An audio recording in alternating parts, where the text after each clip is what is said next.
Oh, yeah. What's going on, everybody? I'm digging this music.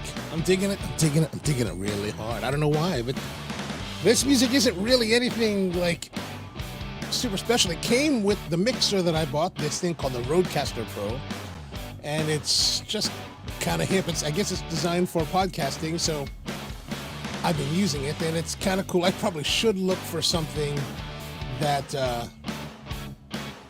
is more, custom made for the show, but whatever. So how y'all doing tonight? It is Thursday, July 22nd, 2021. It's a great week going on. It's beautifully nice weather today. I mean, it's like 70, 75, 80, somewhere around there. So it's not too bad. It's been nice weather here. Especially for the last several weeks, it's been this like 90 plus with 110 in the heat index. And that's just been a brutal, brutal time. Now it's been kind of pleasant. Not too bad. So how y'all doing tonight?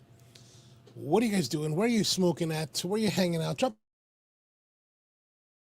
And we're here, and to let you know, today is the 1 year. I'm about to say 100th. That's not true. This is the 1 year anniversary of the OnoLive Cigars and Coffee live stream. So this is episode number 52, and we are 1 year into it. We've done what? Well, 52. This is 52 episodes, and we should be what? Well, I guess we should be at 53. We did skip 1 week, so we have done every week except for one. I can't remember why we skipped. Maybe I couldn't have been away because I haven't been anywhere this year, so I don't know. Anyway, today we are going to be smoking a really interesting cigar that I found last week. I'll get more into that, but as we always do here on the live stream, we always start off with some coffee. And normally we brew coffee. However, this time I decided that, you know what, it's the middle of summer. It's kind of hot. The air conditioning is always getting sucked out of this room because of the exhaust, and it just can't keep up. So in the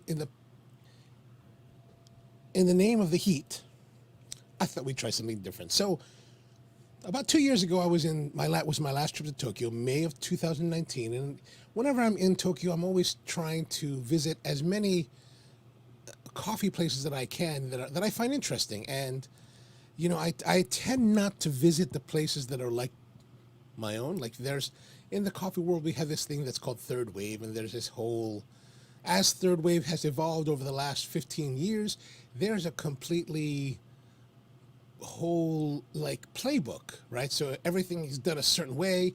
There's a certain look, and it quite frankly, I find it boring. Just boring. So, when I'm in interesting cities, when I'm in cities that have interesting coffee cultures, I tend not to go to these specialty third wave coffee houses. If I'm on my own time, and especially if I'm just going to tour around, I want to see the homegrown culture. And so, this place that I went to is called Sumida Coffee, and it's in the Sumida district. It's a little bit a ways from downtown central, like Ginza area. You have to take the train, and you're kind of traveling around and walking around there. But this is a little tiny coffee house called the Sumida Coffee House, and it's really cute. So it's kind of this mixture of Showa era design. Like the house was built in the Showa era, so probably built in like the 30s or 20s. Probably somewhere around there, around the war. And they bring some of the new aesthetics, so like the pour over dripping coffee and the really nicely sourced coffee, but they're also holding on to just kind of the older style. So for example, it's called the Edo Kiriko. They do these type of glassware. Let me pull it up here so you can see it. And these are, let me see here. These are traditional glassware from the Edo area, and Edo is is known as the Tokyo region, right? So Edo, Tokyo are kind of the same. So whenever you see places like here in Baltimore, we have a place called Edo Sushi. That's really meaning Tokyo sushi, right? All right, but anyway, we have, oh, I should put our banner up so that you can see it. All right, there we go. Right on. All right, so this glass that you see here is hand blown, hand formed, and then they stain it. They give it this color, and then they cut it by hand, and it's super meticulous, and it's just a beautiful way of making glasses. And if you go to this place, Sumida has these made for them custom to their specifications, and they're really lovely. Now, when I was there, I was like, oh, I really would like to buy them, but they're like 100,000, no, they're 10,000 yen at least. And 10,000 yen is about 100 US dollars. And so at the time I was like, oh, I've already spent this crazy amount of money buying this other stuff. So I really didn't have the extra 10,000 yen to spend on a glass. And I really like this blue one. I don't know if they have a picture of this blue one. Let's see what they have here. Yeah, like that. Oh, look at that. That's really quite lovely, don't you think? So these are the Edo Kiriko glasses, and I love this one with the little like polka dots. Fantastic. So the nice thing about this shop, they serve their coffee. You know, they do the pour over brewing. Maybe they'll show us a picture of the pour over. They'll do pour over brewing, and they serve it in the Kiriko, the Edo Kiriko glassware, like here, like this one, right? So they'll do like the pour over style brewing with nice coffee, and it's really a nice experience. And then they have really what I was there for, I was really there because they had this ice cream like this. Look at this thing, right? So they had this ice cream, and I was like, ooh, soft serve coffee ice cream. I took the train and went all the way to this place just for this idea, right? But one of the things that they had was, where is it? This. Oh, well, this. Let me. They had this. The coffee sauce. So they make this coffee sauce, right, at Sumida Coffee, and it's, well, I'll pull up the thing so you can see it. So they make this coffee sauce, and it's made from coffee beans, sugar, liquid sugar, something called oligosaccharides, which I probably worked with it, but I've never heard it called oligosaccharides. Salt and thickeners. They're thickeners and modified starches and xanthan gum, and a little bit of alcohol. I think the alcohol helps to, hold the longevity of the sauce. So it's a coffee sauce, and it's designed to be placed on coffee, not coffee. It's designed to be placed on things like pancakes, cookies. You can put on top of anything, and including ice cream. So instead of our usual brewing of the coffee, we're going to use this. We're going to use this Sumida Coffee House coffee sauce. And it's really, I bought this, and it's still pretty full. Like if you look at it, I didn't actually, I have to be honest, I haven't really used it. So today we're going to use it. Like right now.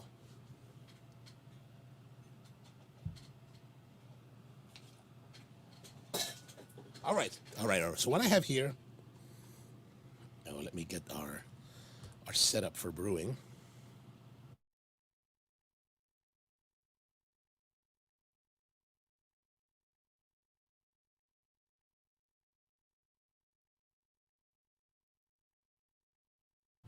Okay, so now we have our, oh, that's not high enough.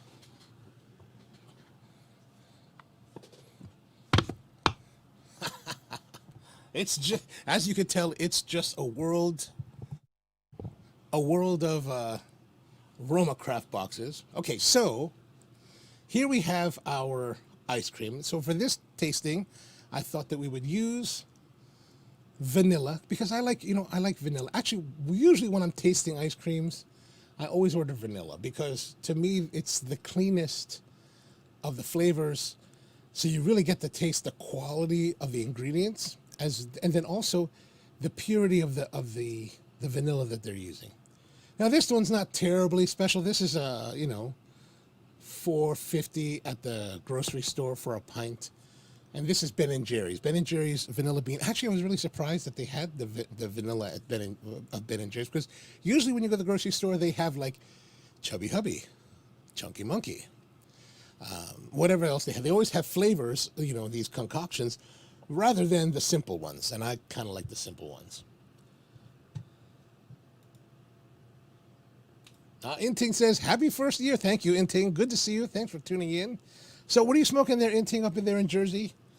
How's the weather been? Has it been nice? It's nice. It's been pleasant here. All right, so now we have our 3 little scoops, and we're going to pour the coffee sauce. So I shook it a little bit. And now we're going to add this. So if you're just joining us, thanks for joining us. This is the coffee sauce from Sumida Coffee in Tokyo, Japan. I was there in May 2019 and picked this up during my coffee house touring. So I've given it a generous serving, right? There's a generous serving here. Look at that. I don't know what the PDHTC means. It's a used beaker. It could have had some kind of chemicals or viruses. So if I have an adverse reaction, you'll know what happened, and please do call 911.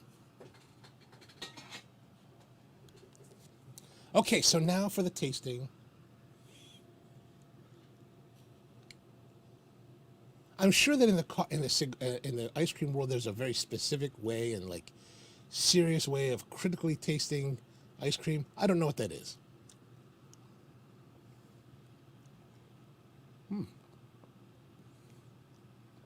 You can definitely taste the alcohol. I think the alcohol is used, even though alcohol is listed as the last ingredient in the list of ingredients, I'm guessing that maybe it was used to do the extraction, because you can feel that cutting, the bitiness of the alcohol.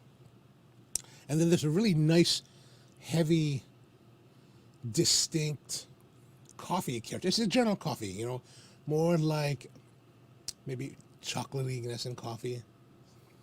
A little bit of roastiness. It's also a little bit sharp. There's a sharpness to it but it's good. It's good. The sweetness of the ice cream, of course, is offsetting a lot of the sharpness and even the bitterness from the sauce.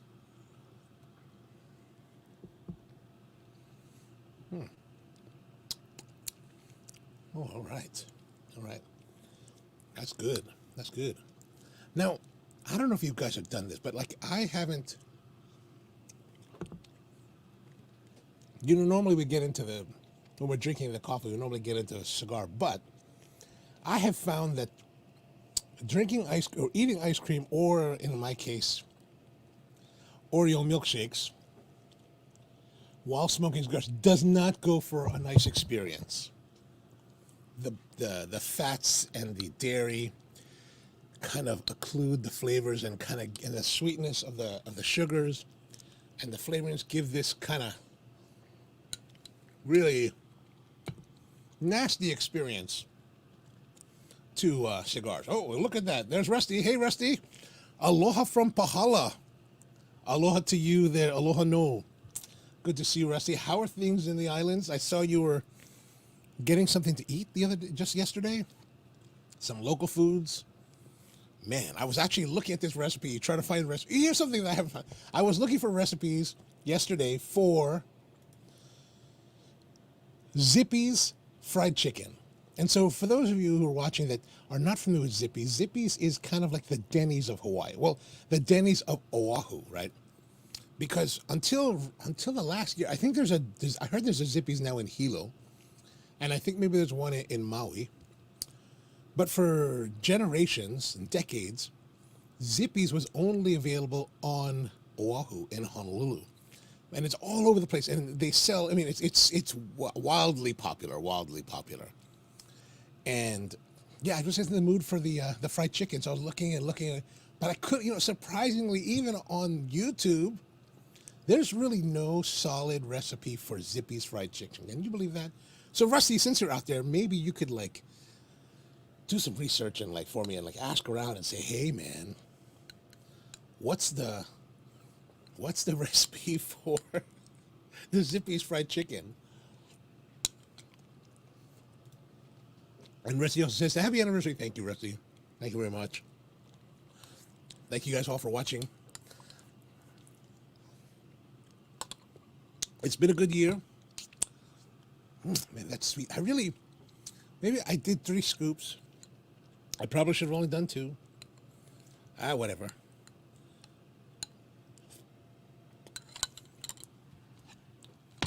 All right, let's move this box out of the way. All right, let's get to it because might as well. Might as well. All right, so tonight's cigar is one that, so because today is like the first anniversary, the 1-year anniversary, about a month or so ago, I was thinking, wait, what should we do? What should we smoke? We should smoke something that's going to be special. Something that's going to be, unique. And like Raul has these, black label tubo Arturo Fuente kind of like crazy. I don't know what he has. They're crazy. They're expensive and they're rare. So I was like, oh, we should smoke one of those. Or he has that green label Opus X that comes from Dubai for like $125. I was like, oh, maybe we should do that. Or if I could get the unicorn from Steve Saka, maybe we should do that. Oh, $100, crazy cigars, right? Cigars that I would never normally smoke. All of you who watch the show, you already know that. Once we get past $13, I don't know about that. I'm always kind of reticent. But I got a call from George Brightman, and George is like, hey, man, we're going to be down at the Tobacco Leaf. This is for last weekend. And, we're going to be hanging out there and introducing this new cigar called the Sans Pareil. And so I thought, cool, I'll go down there. And went down there and hanging out with George and Cirillo and this guy, John, who's from Sans Pareil. And we're there, and Johnny Gettle.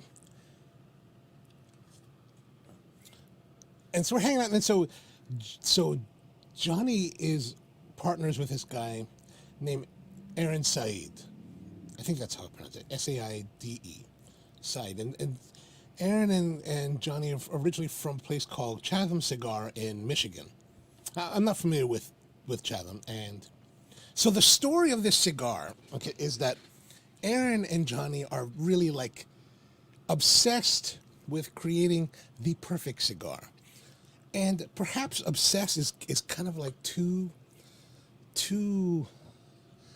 light a description.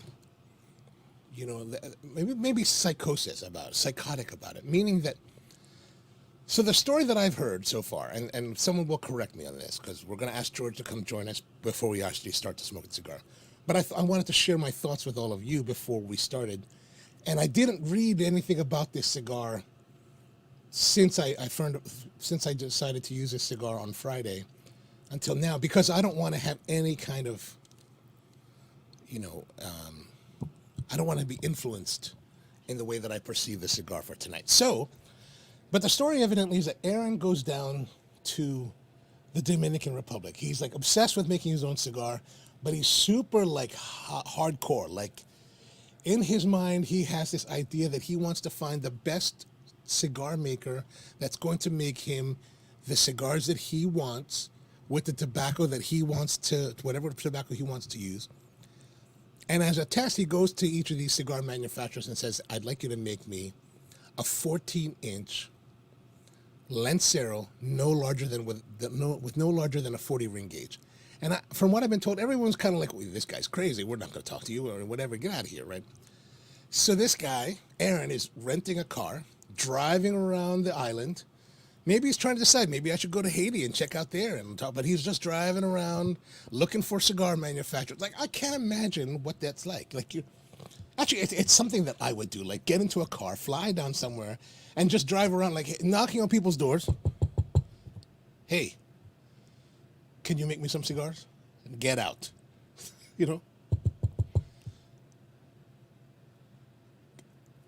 Echo me cigars, get out, right? So everywhere you go. So evidently he's driving around and he runs out of gas or runs low on gas. So he goes to the gas station. So he's in a gas station somewhere, maybe outside of Santo. Who knows where he is? He's out somewhere in the DR and driving around, running low on gas, goes to the gas station and strikes up a conversation with this local guy.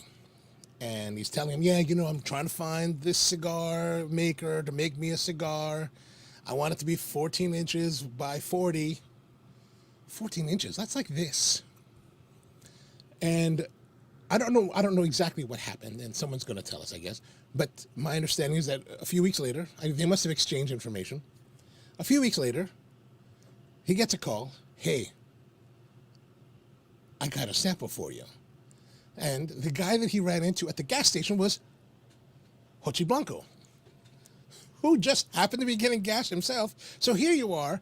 You're like this guy obsessing about cigars. You fly down to the DR. Everybody tells you no. You're driving around. You run out of gas. You buy gas at a gas station, and you start venting your frustrations to this dude at the gas station who happens to own his own cigar manufacturing and is one of the renowned cigar makers in the industry today. So that's like, I thought that was a great story. And so fast forward to now, I'm talking to Johnny, and he's giving me his spiel of what's going on with their cigars. So they have two lines of cigars, the Sans Pareil, and then this one called the La Instructora.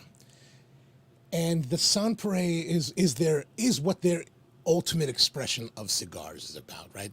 He was telling me, like, and you listen to this guy, John, he's so, like, into it. He's so deep into his thoughts, and, like, he's, like, really, like, this is the way. You know, like Mandalorian, this is the way. Oh, I mean, it's like, you're like, shit, man, these guys are hardcore, right? So he's, like, talking about the cigars and, like, how one of the cigars, maybe that was the Instructor. Yeah, that's an Instructor. Sorry. So he's, like, he's talking about the cigars, and he's like, you know, we do all of this. It's about perfection. We're pursuing perfection. We only want the best tobacco. We're rejecting this. We're doing all of this. And I'm like, well, this craziness. So this cigar, which we get from Tobacco Leaf, right? This is the Sans Pareil Red Line Bellicoso.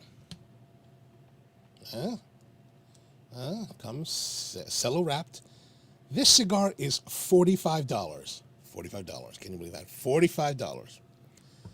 I'm smoking that for you guys tonight. I'm biting the bullet for you all. I'm a generous guy. I know. Yeah, I know. Thank you. You're welcome. Anyway, but I asked him, you know, so there's three lines. There's a purple line, a red line, and a blue line. So three lines of this Sans Pareil cigar perfection. And I said to Johnny at one point, I said, hey, man, you've been telling me this whole story about how you're chasing perfection. But it seems to me in my mind that if there's perfection, there's just one, right? Like if I go to a barbecue place, like I'm going to have your barbecue, but, you know, are you the barbecue place that offers 9 sauces so we can try it all? Or are you the barbecue place that's so like ridiculously focused that here's our sauce? Well, what about the mustard sauce? Well, you can hustle yourself right down you can hustle yourself over to South Carolina, right? But, you know, so I asked him, so if there's perfection, why are there 3? I forgot what he said, but I was like, huh. So evidently, like any company, they're having some issues with shipping and like box manufacturing. So what they had was the Red Bellicoso. And so we're going to smoke that tonight. And we're going to see about their cigar perfection. Actually, let's go look at their website for a moment here, because I just think it's such an interesting journey for us to check out. And here we go. Let's do this. So this is their website, you know, nicely done. And this is their mission. Let's see their mission. Oh, this thing. This is irritating. I don't know what it is, but this website always goes to this. Whatever this is, that confirm. Am I going to like some kind of like, you know, internet hell? I'm backing up. You always have to do this. It's kind of a pain in the butt. Look at this. Look at this crap. I don't know what the hell that's all about. All right, forget it. We're not going to do that anymore. Forget it. We're going on somewhere else. John, nice to see you, man. Good to see you. Welcome to the show. Thanks for tuning in. And now we're going to bring George, because we're going to get rid of this. John, you guys got to fix whatever this is, right? All right, so let's see here. Oh, no, I got to get rid of this. How do I get rid of that? Okay, good. And let me go to here.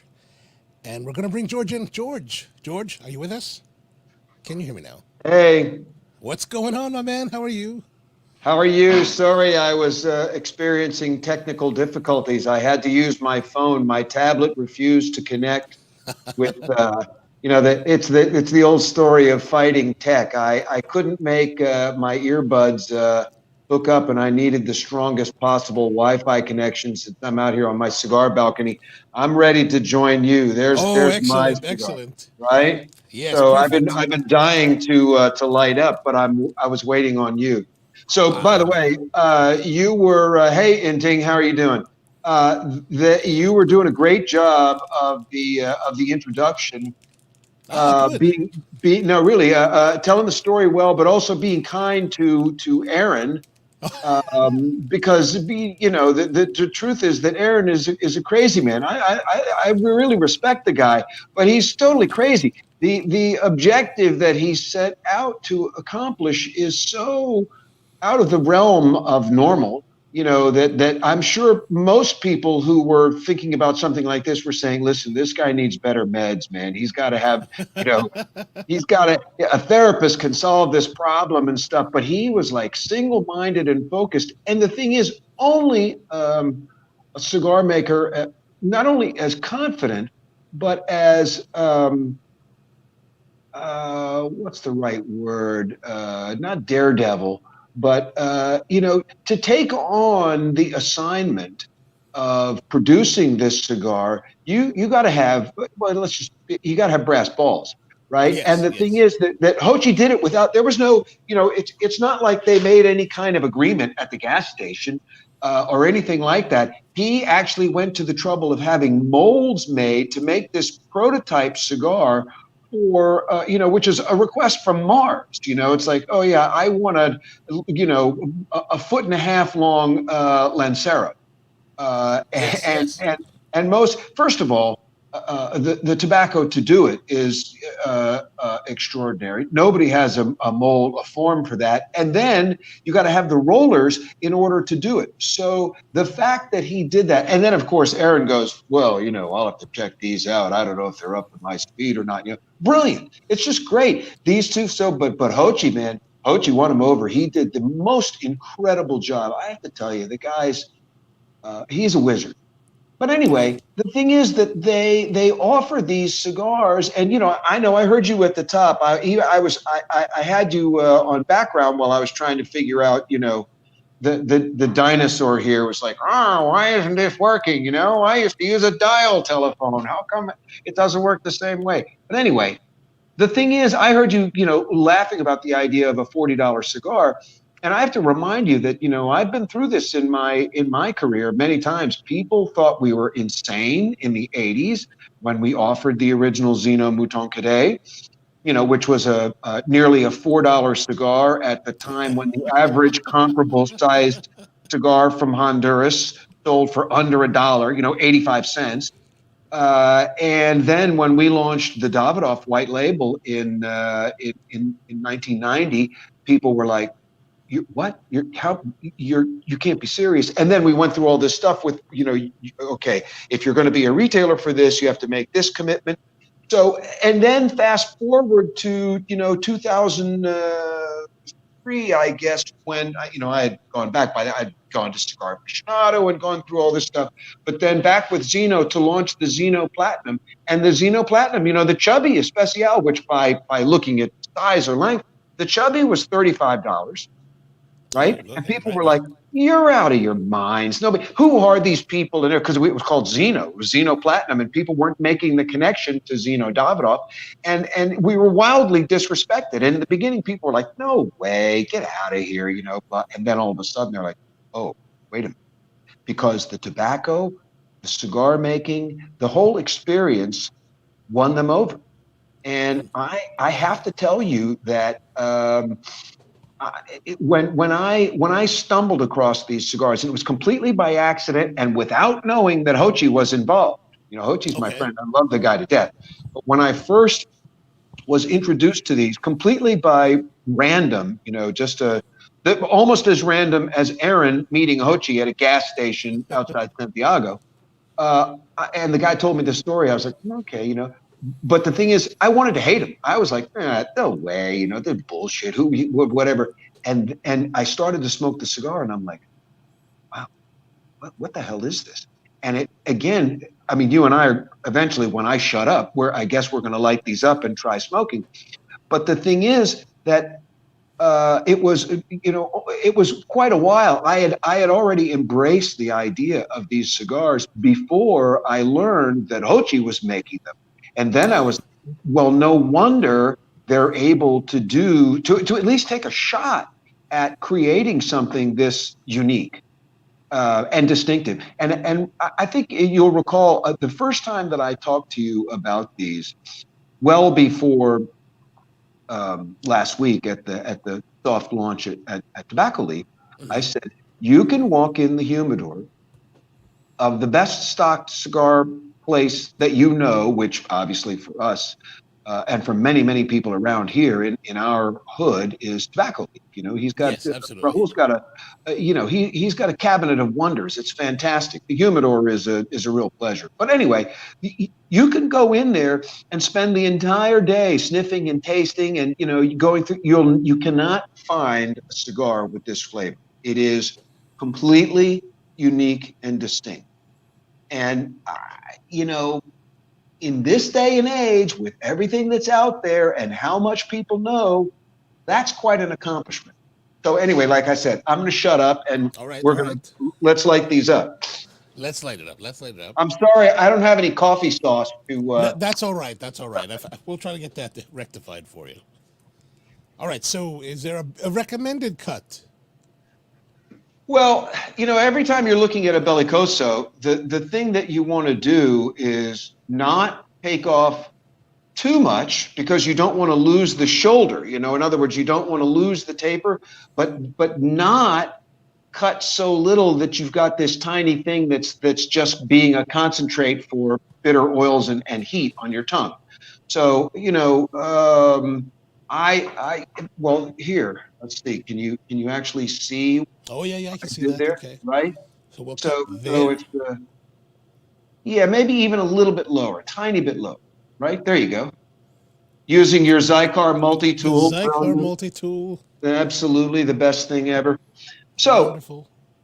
By the way, what I was about to say was, if you're using one of these, you can always go. You could have done it with multi-tool too, but there's the long-standing story. One of the old Fuente reps back in the day out west always used to tell people, oh, when you're cutting a torpedo, you have to cut it on an angle, and then when you put it in, all this smoke flow and stuff like that. It's all more random, made-up cigar. Gotcha. Etiquette that is it's fun and it's okay to know and everything else, but you should absolutely never let it interfere with enjoying a cigar. Anybody who tells you, oh, you did that wrong, what he's doing is being a wrong friend, right? Yes, it's like someone saying, oh, you never take off the cigar band, whereas the guy sitting on the other side of you says, oh, you have to take off the cigar band, or a guy that goes, cigars are only good. You can only tell the real flavor if you light it with a wooden match, and you have to stand out of the wind and then shelter it, and it takes 2 matches to, and all. Guess what? It's a cigar. Bite it off if you have to. Make flame with a stick and a stone, and light the goddamn thing up, because it's about smoking and enjoying, not about what somebody I'll tell you this, years and years ago, way back, actually even pre-cigar aficionado days, so late 80s, giving a cigar dinner. This is when I was at Davidoff in New York City, and I was hosting a cigar dinner for one of the oldest men's club, right? Very fancy, hoity-toity place, black tie dinner. And I invited my boss, the guy that was the president of Davidoff of US, and Swiss guy, very, very correct and everything else. And he looks at all these guys, and you're talking about in those days, especially, the average age of membership and cigar smoking was deceased. So, so all these guys are like, I know more about cigars. I've been smoking cigars longer than you are alive, and all that kind of stuff. So somebody asked him a question about what's the proper way to cut a cigar, and he goes, well, almost any tool you want to use is acceptable if it makes you happy. The only thing I would tell you is don't bite a cigar. The only time it's appropriate to bite a cigar is if you're on riding a horse. And I like that. I thought that was the one appropriate cigar etiquette comment, out of the blue. I'm like, well, Christoph, good job. You came up with something that's actually, useful, but also somewhat humorous. I was blown away. I was like, yeah, if you're John Wayne on horseback, it's okay to bite a cigar. If you're Clint Eastwood, it's okay to bite a cigar. Otherwise, do a neat job of it and use a cigar cutter. God damn it. Yes. Yeah, you don't bite your cigar. I like that, on a horse. That's the way you should bite. That's the right occasion. Exactly. And by the way, the corollary to that is never go horseback riding if you don't have a fucking cigar and to match it. Excellent. I like that idea.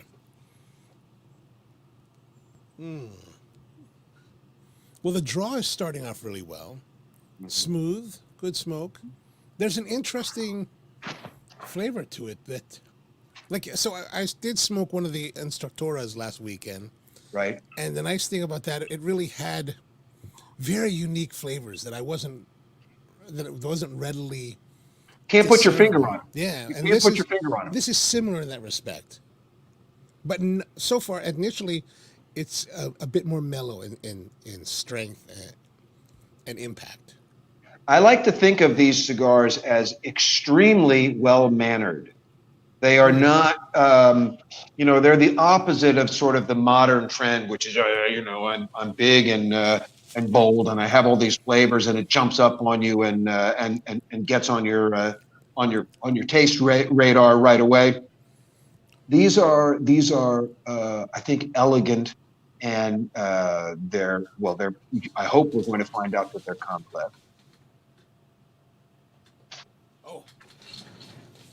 Hang on a moment, guys.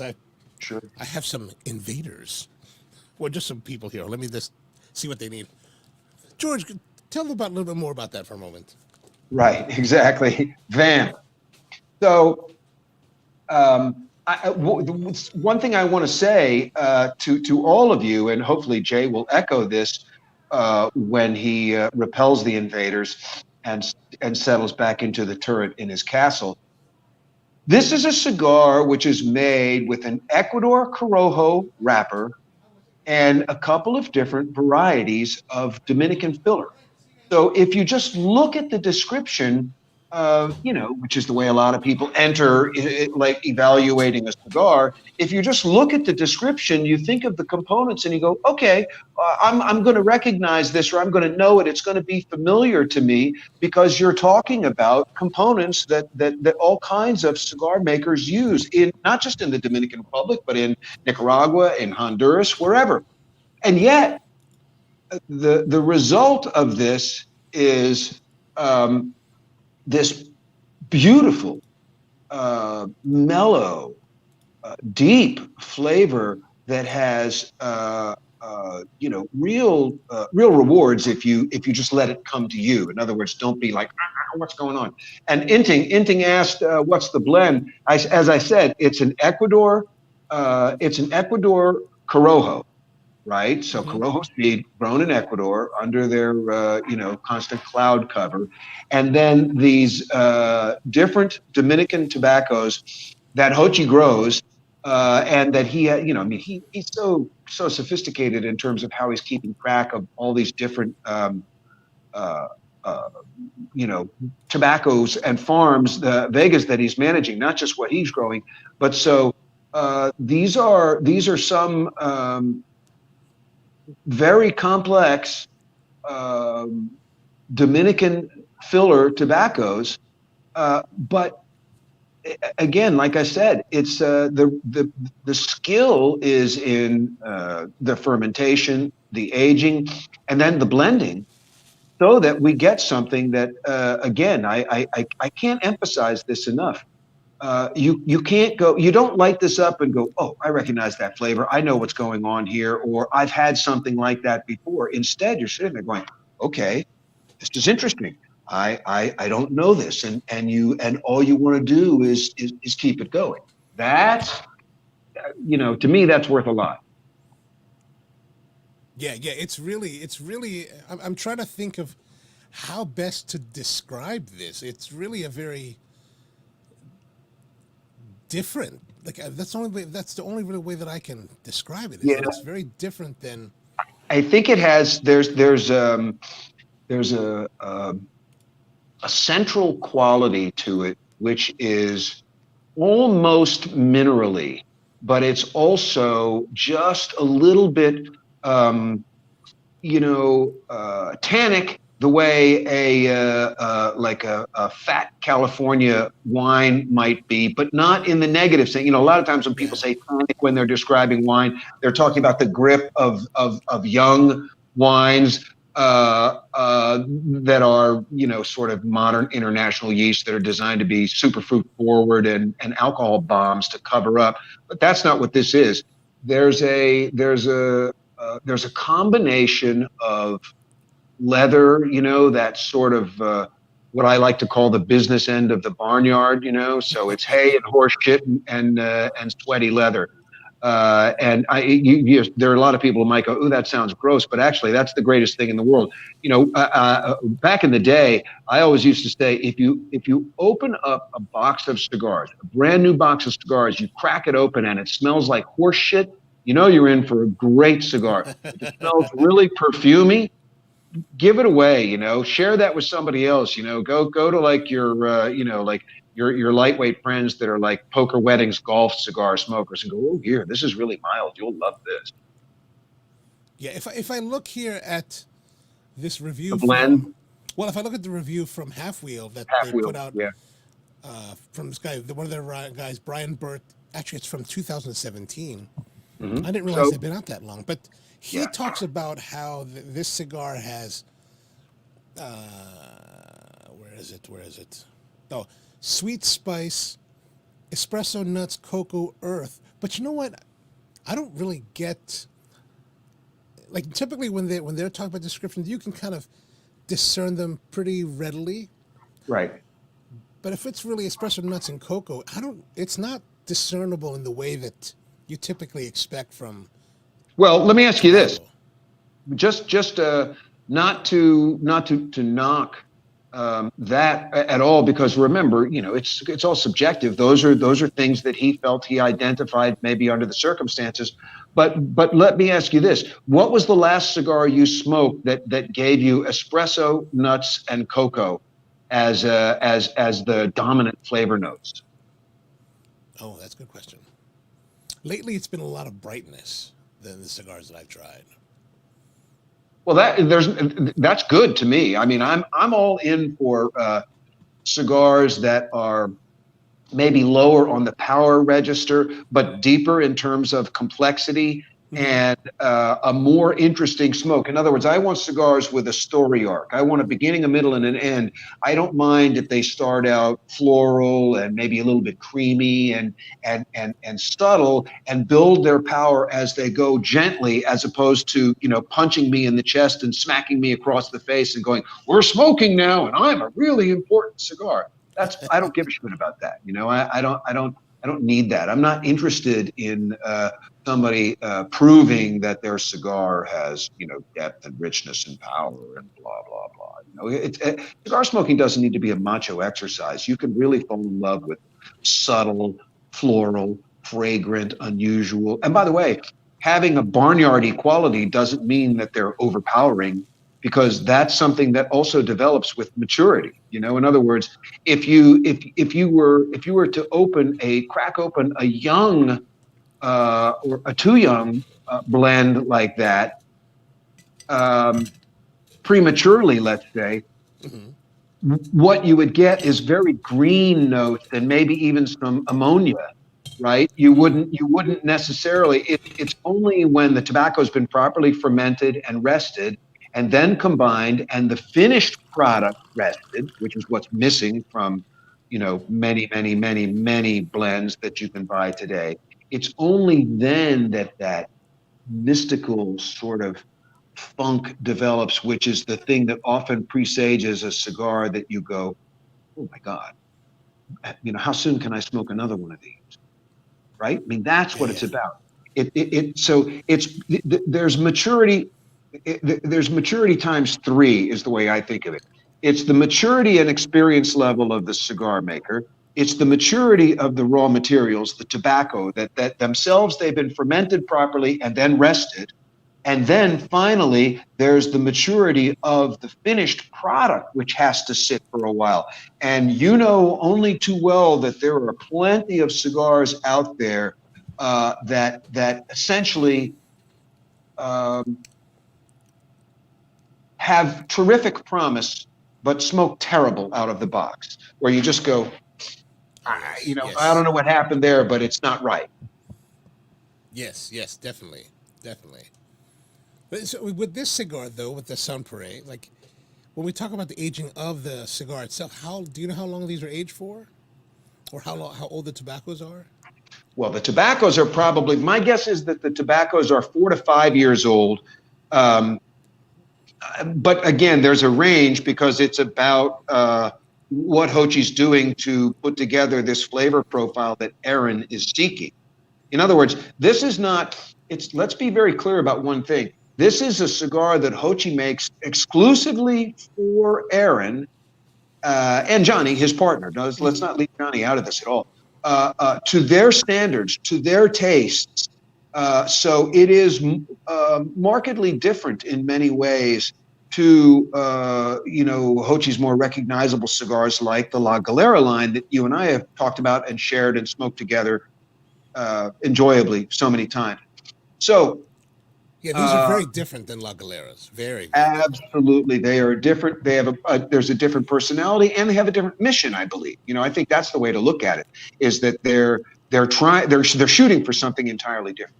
So, and by the way, that would be a terrible thing to say. In other words, if this $40 cigar, sorry, I'm just trying to make this point.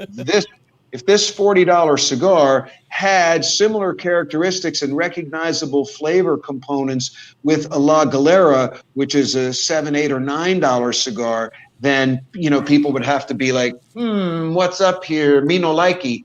But instead, it's a completely different circumstance.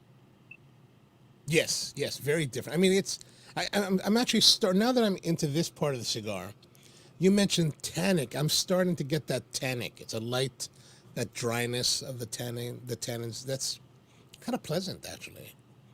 Yeah, it's so. Like I said, I think there's a little bit of mineraliness in this, and by that I mean, sort of. God, this sounds so stupidly reviewer pretentious, but like the stones on the bottom of a creek bed. That there's that combination, and but there's a quality to that if it's offset with some forest fruit and a little bit of floral properties, all of a sudden you have this very rounded experience. In other words, there's a base that's there, which is some power, and then there's this light sort of ethereal thing that dances across your palate and goes away, and you don't know when it's going to come back. You like it, but it's not there. You take another puff and you go, what happened? And there's something else there, and then all of a sudden you're like, a few minutes later, boom, it comes back, and you're like, wow, that was pretty cool, right? In other words, these cigars evolve, and there are flavors in them that are absolutely wonderful, but you're chasing them. You're like, where'd that flavor go? And then it comes back. It's like playing hide and seek with your taste bud. Yeah, it's very interesting. Very, very different. Like it's still none of that readily discernible kind of like this is this and this is that and this is this. Right? It's very much a blend of flavors that are kind of intertwining, but not really separately discernible. Right. It's not like you can recognize one individual component and go, oh, there's that Corojo that I love, or there's that San Vicente, or whatever, In other words, this is a successful blend. Listen, I hate to say this, but it's like the sun sank like it was fired at the horizon, and I'm all dark. Can you really see me now? I'm Yeah, gonna, you're kind of silhouetted, but yeah, so I was it's thinking. very cinematic. Exactly. I'm coming to you.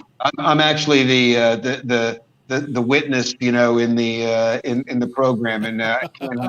But I was going to take a second and plug in a light behind me, but Yeah, I go think right it ahead. No worries. might flood. But hold on, we'll see if Yeah, we can yeah, make. take your time. Yeah, so we're smoking the. So if you're just joining us, we are smoking the Sans Pareil Red Bellicoso, and this is a cigar that retails here in Baltimore or in Maryland for $45. It's made by Tabacalera Palma, and it uses Ecuadorian Corojo wrapper with Dominican Republic binders and fillers, and it measures out what 54, 6 by Yeah, 54. yeah, And yeah, so it's smoking pretty well. It's got a really like blended flavor profile, where we have a lot of cigars that have like very discernible and distinct flavor notes. This one really is blending together, and it's really it's an interesting experience that I think is really different so far than anything else I've tried yet. And it's not like the powerhouse that we've been like. If you smoke a lot of these heavier cigars, let's say Tatuaje, Illusion, even Roma Craft, there's a lot more strength and power, punchiness to a lot of their lines. This is not like that. This is very much a mellow, kind of refined, smooth, even elegant. Might be a way to describe it. yep. Very Oh, look at good. that. Look, the lighting is looking nice. Can you open your windows there? I can, but if I do, it's going to interfere dramatically with the sound because I am right on the flight path for everything going in and out of National Airport. Oh, And right now is like peak takeoff and landing. So about every 10 seconds, or every 45 seconds or so, I would be saying, yes, and this cigar has a Corona. As it goes, you can't hear shit. So I now have them. it's not too difficult for you to smoke inside your place. Well, no, I'm on I'm on the balcony. Oh, that's a I'm on the balcony. Okay, balcony. That's gotcha, why gotcha. I'm on the balcony. That's why. But again, if out here, if I open the windows, you would hear the full roar of the planes going back and forth. And I can offer that experience to you if you like. But I'm No, trying no, to that's good. That's insulate. good. That's good. You're That's good. good. But anyway, yeah, it's a choice. It's have slightly weaker Wi-Fi signal out here, and the possibility that outside ambient noise could interfere, or being inside and not smoking. And I chose to risk because I wanted to be enjoying this with you. Excellent. Well, I'm glad you are. I'm glad you are. Well, and I'm sorry that I was a little late getting in, but Oh, we no worries. dinosaurs No worries at all. challenged. So, do you have any idea of what the band represents? The banding? Yes, the band, the five layers. If I recall correctly, the rings represent the five partners that were beginning this project, and the thing is, it's so personal. I want, if you don't mind, I'm going to suggest something. Sure. I would like to arrange for Johnny, for Aaron's partner, who Aaron's not likely to be in my neck of the woods, but Johnny's here fairly often. I Okay. would like to have Johnny come with me to the studio and let him tell you a lot more about the birth of this cigar, Okay. because Yes. the evolution and what we could do at that time will bring some versions of all three blends that are suitable for tasting in one evening. In other words, they're small enough that we could probably do 35 or 40 minutes with three different cigars. We might have to start right on time, but I think you would find that that's a lot of fun. Johnny's very well spoken. He's extremely thoughtful. I really enjoy being around him when he's thinking about cigars and how to communicate about them, because he's very original. He's not, this is not one of these guys that's going to go, well, there's forest fruit and there's, he's not like me. He has a very, very dramatically different vocabulary for relating what he thinks the experience of these cigars are. But what's really great about it is that he can share many of the personal reasons that drive the decisions behind these individual cigars and their blends. And each one, the thing is, there's no repeats. The sizes, each size is in each of the three collections is completely distinct, and the blends are the actual flavors that they're going for in each size are distinctly different. They might, in other words, all of the red band cigars are in the same family and will have broadly the same characteristics, but each cigar offers a different flavor experience. It's really marvelous. So, if we had Johnny in the studio with us and we went through a smaller version of each of the three, I promise you'd love it. Like I said, Johnny is really powerful. So I see him typing in. I can tell you now, but I'm what I'm wondering is what exactly he's going to tell us.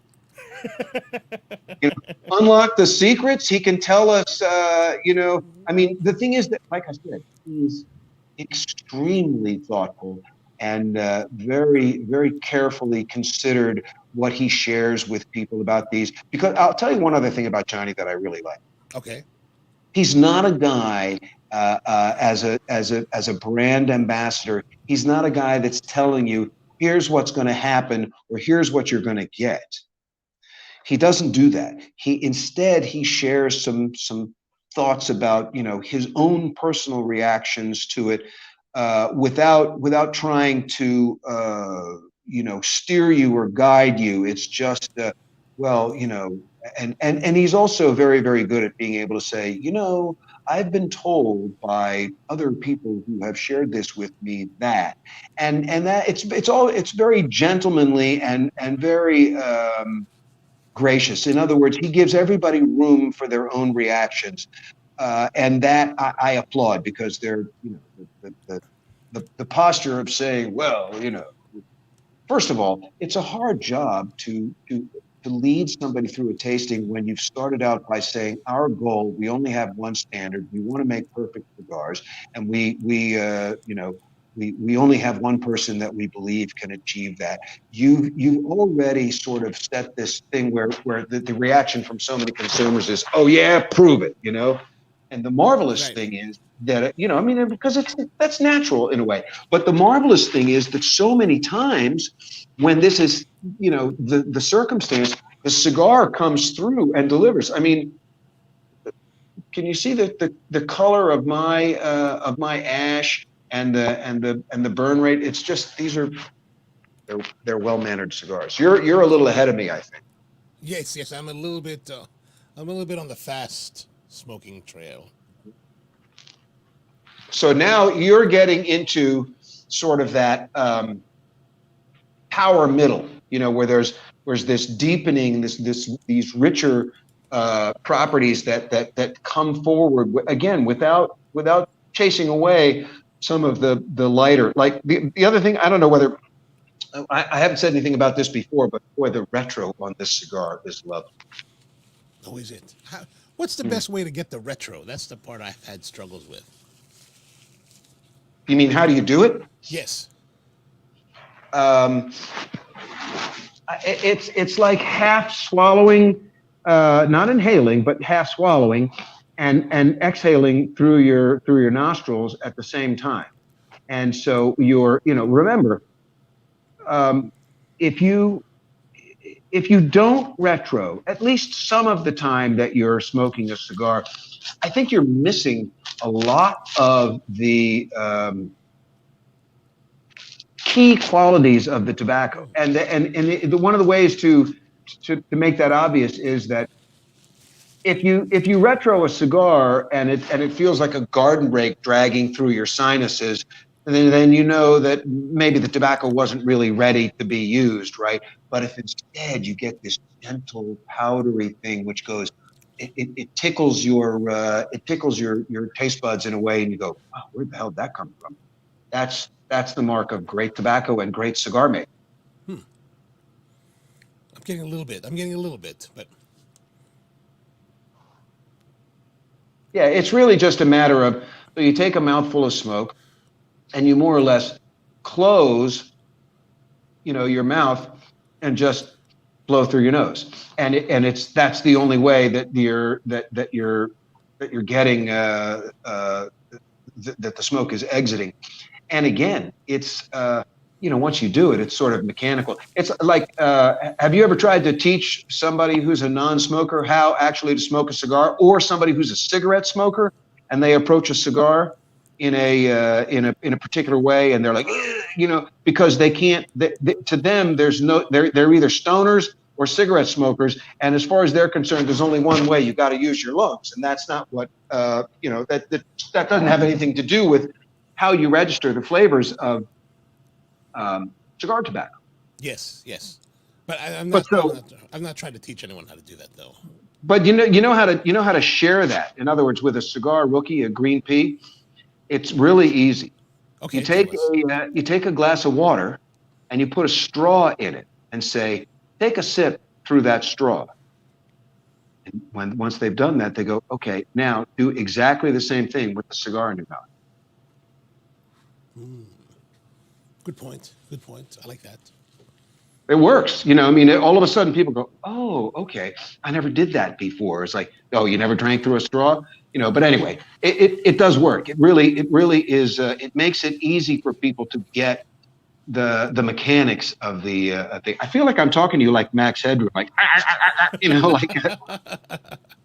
That's the best way. That's the best way. It's the best way. But anyway, I'll tell you this too, that I again, I think it's one of the things that this cigar brings home. Aroma is so important in defining flavors. In other words, think about it this way. If you have a cold or sinuses, you can't taste cigars. You can't you can't appreciate them. It's all gone. Your olfactory, what you're smelling contributes as much as 40, some people think more, 50% of the register of your flavor. If you cannot smell, you really can't taste, or at the very least, your taste is dramatically reduced. So yes, I've experienced that. Yeah. So what it means is that if you don't retro, in other words, if you're not allowing that to be a more significant part of the, you just tried. Nice. If you don't, you're losing part. You're missing out on part of the party. You didn't get to go in the back room where the cool kids are. You're not in the champagne room. Exactly.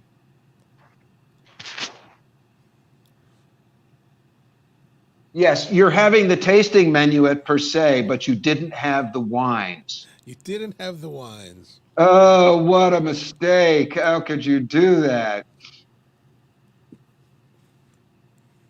To use the J. Carragate. This is quite good. It's definitely got a little more strength built up, but still very smooth, very complex, very well blended.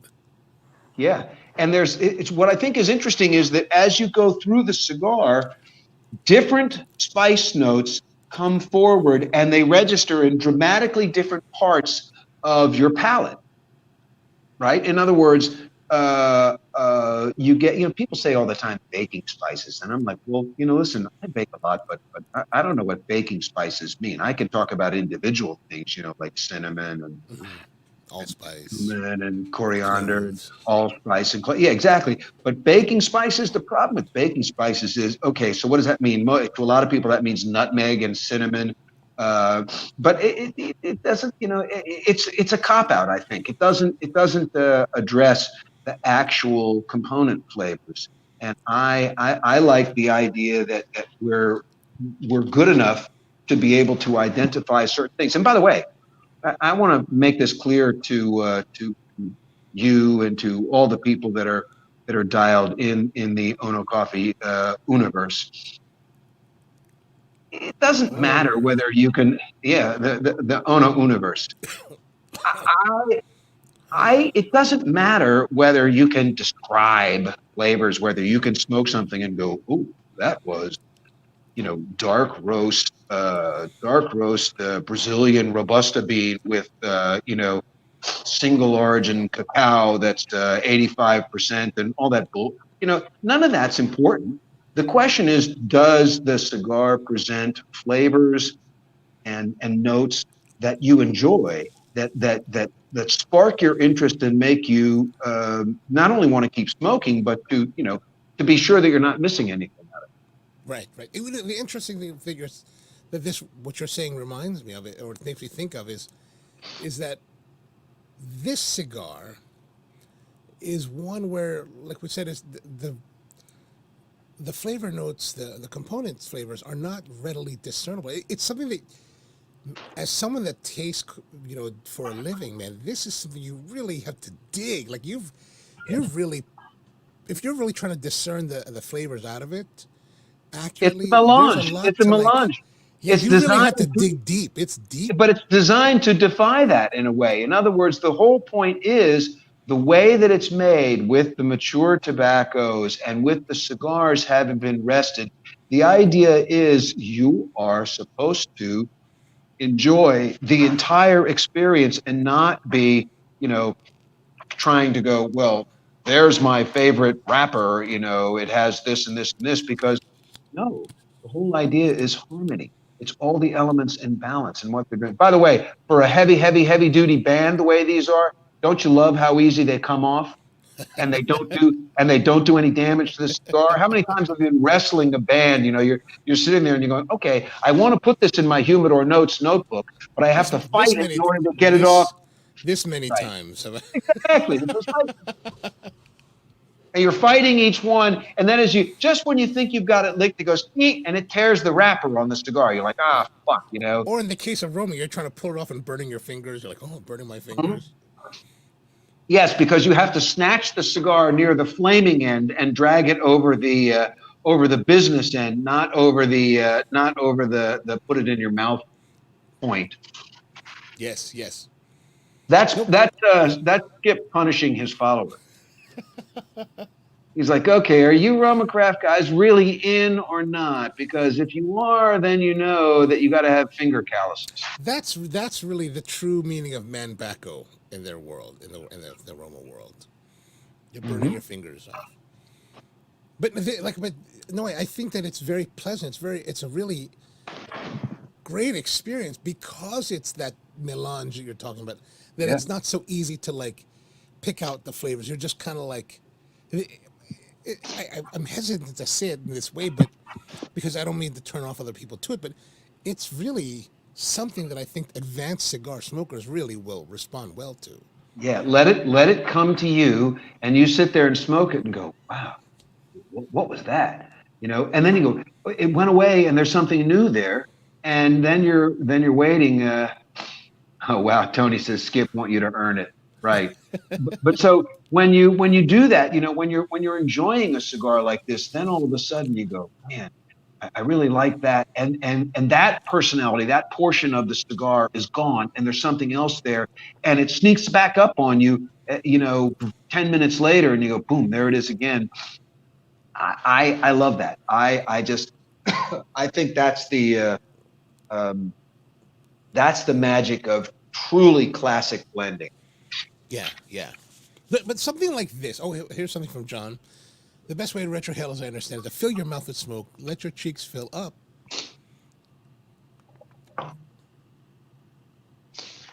Yeah, he's saying close off your throat and puff your cheeks in. But the thing is, describing it, that it's sort of like teaching somebody to have sex.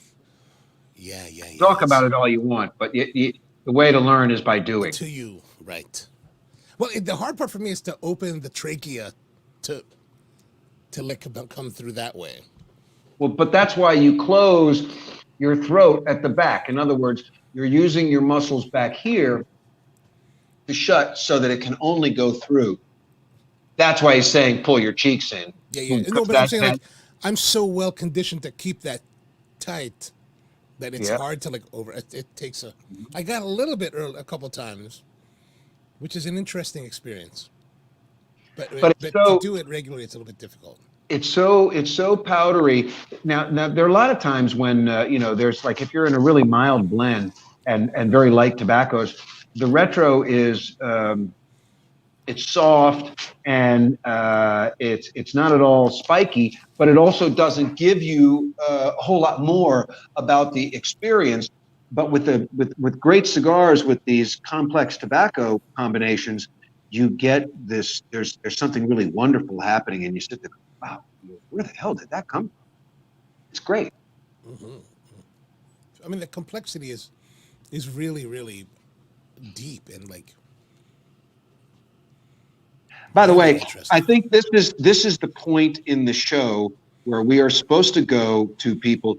Don't listen to our blather. Do not take my word for it. Try it Get yourself. yourself to Tobacco Leaf and buy one of these cigars and sit down in the lounge and light up and let the cigar convince you, because you have to decide for yourself, especially when it comes to something like this. Um, because it's you know I mean it's a commitment. Well, but I have to bring up one caveat to that. Like, I don't know if this would be the lounge cigar, meaning Well, that you mean this so is that you don't? such a this is such an interestingly complex and deep cigar so far that, and part of the reason why when I was talking with Johnny at the shop last Friday, Yeah. I said to him specifically after he was telling me all the story about the Sans Pareil and the La Instructora, I said to him specifically, I said, so what cigar do you recommend to smoke in a lounge setting where you're talking with your friends, hanging out? And I think Yeah.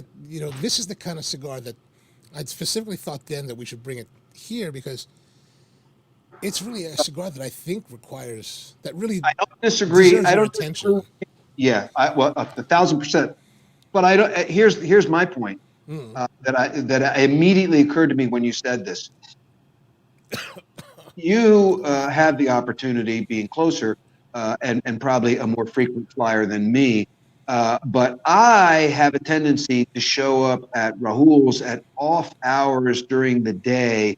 I'm not the nighttime part of the party crew. So a lot of times when I go to Rahul's and I'm in the lounge, there's two, three, sometimes only one other person there, and Oh yes. it's relaxed and it's there's no issue. So I'm not smoking someone else's cigar, and I think that's what you're driving at, is that when you're in a setting with a whole bunch of other people, you may pay a little less attention to the cigar, and certainly the aromas and maybe even some of the more subtle flavor notes are going to be lost on you, because that's not really what you're there doing. Instead, you're there enjoying the camaraderie and sharing. Yeah, The thing is, like if when you we were also, smoking, that one guy was sitting kind of yeah, down the table that had the flor de whatever that had the perfuminess from Drew Estate, and every time that wafted across the table, I was like, oh my goodness, oh yeah, my it's goodness. like, hey, thanks for fucking up my cigar smoking experience. But you know what? Live and let live. Each to his own. Chacun a son goût. It was making him happy, and he was really enjoying Oh, it, and he he was. was part of the vibe that was there. So we're not faulting him, but I just all I'm saying is that I have many more experiences at the Leaf midday or in an off evening or something where it isn't overrun where it's not a the clubhouse isn't in full rage, Right, right. and I find those moments really really more Yes, agreed, because agreed. you That's well, I guess that's really what I'm driving at is more like this is the kind of place, this is kind of cigar you want to have that contemplative time to really sit down and yes to enjoy and register. focus with it. Yep, exactly. Especially when you're paying the price point that these cigars sit at. Yes, I agree, but there's only one thing I want to say about that. Uh huh. I think a $3 or $4 cigar deserves the same attention and more or less should be evaluated the same way. In other words, does this cigar make me happy? Do I enjoy what's happening? Is it giving me all of the psychic benefits of smoking a great cigar? And how soon do I want to smoke another one? Fair And it enough. doesn't Fair matter enough. whether you Fair. pay. It doesn't matter whether you. So maybe what it is that there's a higher bar to clear when you have a 25 or a 30 or a $40 cigar. But remember, and this is going to sound really, really, Trumpian elitist sort of bullshit. But clearly these cigars are not for everybody, and it's not like you're going to sit around and go, well, I can smoke these and you can't, so ha ha ha, because by the same token, the guy that can't smoke them is probably sitting there going, no way, you fucking asshole. There's no such thing as a $40 cigar that's really worth it. But that's a guy that hasn't been someplace like Edward Sahakian's Lounge in London, where he smoked the most brilliant aged Havana cigar, and it changed your life.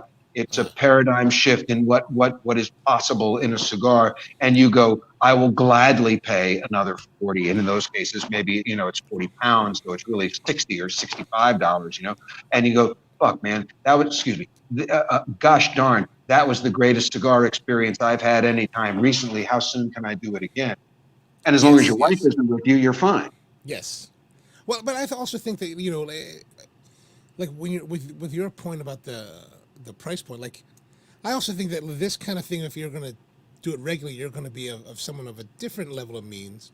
Yeah. What I mean by that's like one of our friends in our cigar group here, Byron. A He's cigar snob. well, no, definitely not. He's someone that makes enough money so that his daily cigar is the $30 Davidoff White Label, Yeah. and he's smoking that in any of our environments with anybody, doing anything, talking, not paying attention.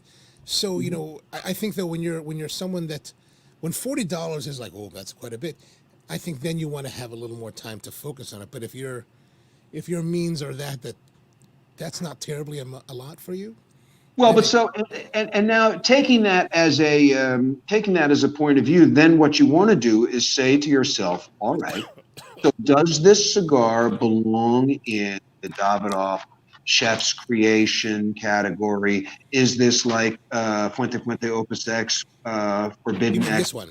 Opus 22? Yeah.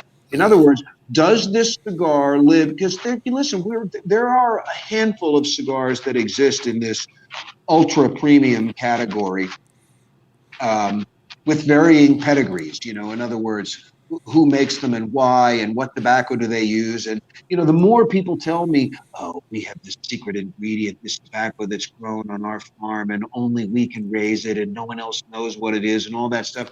That, as a general rule, I have a tendency to discount that, because the truth is, it's a small world after all, and farmers always know what everybody else is doing. Yeah, you might have a hybrid, and look, the better or for worse, the Iroa family essentially controls the legitimate tobacco that can be called Corojo. Their Corojo seeds being grown in a lot of places by a lot of different farmers, but those are the people who saved the seed and preserved its essential qualities, even long after Cuba had abandoned it. So yes, they can legitimately say, we have the real Coho, that kind of thing, without having, there's no cause for disrespect there. But most of the time that people go, we're the only ones that can get our hands on this tobacco. it's, it's bullshit. It's like, Right, it's okay, right. that's really great romance and stuff like that. But having said that, there are a number of products that are out there that are made with um, tobacco that is extraordinarily expensive, difficult, even risky to grow, and not rewarding per se. And so it's not widely in use, and there isn't a lot of it. So by its very nature, the cigars that are made with it are unique experience. And Okay. for me, for myself, coming near to 50 years in the cigar business, when I can taste something that an honest, legitimate tobacco farmer and cigar maker have cooperated to produce a flavor that is absolutely original and distinct, I'm all in. I love it. Because it's like, wow, there's something I haven't tasted before, and Yes, yes. This, and I that's think really this exciting. very much is that. Right. Exactly. That's my point. That's why I kept trying to make that over and over and over again, saying, listen, you're going to be able to offer a cigar in your humor that you can honestly say to your customers, you can't get this anywhere else. There's no other flavor. And you can spend as much time as you like searching. You will not be able to find this taste anywhere else. And by God, that's worth something, especially in this day and age when there are so many lookalike products that are out there. Yeah. Well, so here's something that I'm curious to know. Like this guy Aaron and Johnny and Hochi Blanco, Yeah. they're they're going over the deep end, looking for these tremendous tobaccos to make this line of cigars. What are the factors that make these tobaccos so much more expensive than other crop available? Well, it's about the caliber of the leaf. In other words, identifying out of a particular crop, which might be tens of thousands of pounds, looking and saying, we found 50 bales of tobacco that have an oil, a shine, a characteristic, depending upon whether you're talking about, filler or wrapper, but that deliver, and that tobacco gets set aside. And don't forget that, heavy, oily, rich tobacco takes significantly longer to ferment. So that's a price too. And in order to preserve, you've got, first of all, you have to identify it in the fields, and then it has to go into the barns and be, raised through the initial phases before it ever gets into the tercios, before it ever gets into pilons for bulk fermentation. And it has to be handled, um, it has to be coached and trained like a 7-year-old Canadian hockey player or a 5-year-old violin prodigy in Vienna, or a 6-year-old Russian gymnast. They all need, now Americans, because thank God we have great trainers. But it's identifying something at that stage and go, wow, look at this. I mean, there are times when you're walking through fields of tobacco and you go, oh cow, look at this leaf, look at, and it's the I don't want to say it's intangible, because it's very obvious to real tobacco men, but you go through and you're just stunned by it. And then once it gets into the barns, you start watching what it's doing, and you're stretching it and smelling it and going, oh my God. And that tobacco is marked. That tobacco is going to lead a charmed life, right up until the moment that you and I set fire to it. Now, so let's say in that situation where you're the tobacco men are able to see the leaf in the field The and property, watch it as it's going through the barns hanging. right? Yep. In the case of like this cigar, where at what point does Aaron and Hochi and Johnny actually, I guess, intercept or intersect with the tobacco? In other Hochi's words, doing it. Hochi's doing it from the start. okay, Hochi is the one who is identifying and segregating and nursing it through the process. And then when Aaron is there, oh my God, look at this tobacco. And after that, remember, it's not about forcing the tobacco to be something that you want it to be. It's about exploiting the best properties of this extraordinary leaf that you found. So sometimes you go, well, this is absolutely sensational and this is really great, but it doesn't necessarily work for anything that we have right now. So let's make a new blend and a new size. And then the next process is trying to find the 3 or 4 other tobaccos that are going to work with it in terms of the binder and the wrapper that you're going to put on it. Okay. By the way, before I forget, I just took a sip of my corn syrup. How's your coffee syrup? Oh, the coffee syrup was good. I mean, I stopped eating it because it's ice cream, so I didn't want to occlude my senses with it. Mhm. But I do have some Diplomatico here. Maybe I Oh should yeah, try there that you with go. it. Yes, exactly. Your Ron Diplomatico. My You, Ron. you want you know that's the kind of thing that plays beautifully with this. Yeah, I should get into that. Let's get into that. And Tony has says that the Cohiba M series From El. looks great on paper. Any thoughts on that one?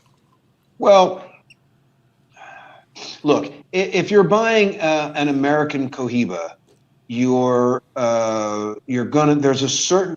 Look at that color, isn't that That's nice. gorgeous? That's nice. Look at that. Makes you thirsty just looking at it. But so Tony, there's a little bit of that price tag for an American Cohiba, which is about the marketing story and the presentation and just the desire to elevate it.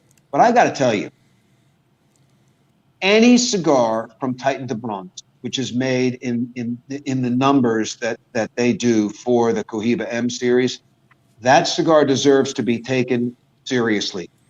Sandy, that team of cigar makers, the tobacco that they have and the things that they have done, they are absolutely world class. And by that, I do mean world class. In other words, they could stand on the stage with any great cigar from any country, any memorable product. Titan de Bronze, they are phenomenal. So, what I suggest you do is buy one and divorce yourself from the price, because what you want to be doing is convincing yourself that you like the cigar first.